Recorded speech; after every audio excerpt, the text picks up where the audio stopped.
কি আব্বা? এত ফোন বাজছে কেন তোমার? আব্বা বলো। কাজ করা একটু সাইডে হাঁটছি আব্বা।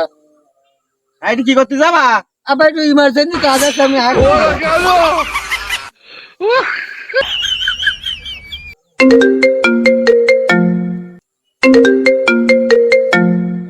হ্যালো শোনা বাকি, এখন ফোন দিই না, সে বুড়ো শকুনার পাশে আছে, আমি পড়ে আসছি। হ্যাঁ, কি আব্বা কি আব্বা কি আব্বা? তুমি কি করতে যাচ্ছ? কি করতে সাইডে বলো দিন। আব্বা ও আর বললি না, আমার যে বন্ধু ফোন দিয়েছে, হ্যাঁ। একটু ওই আম বাগানে যাতে বলছে, তাই যাচ্ছিলাম। তোমার বন্ধু ফোন দিচ্ছে কি তোমার কোন প্রেমিকা ফোন দিচ্ছে আমি জানি না, আমাকে পাগল পেয়েছে আমার। ও মন্দির সেলি করলো কি রে? তোর ভাত তোর কপালে তোর নাচছে, তোর বাড়ি আয় আই গির তুই আমার চোখ মুখ কানা করে দিছি তুই আমার।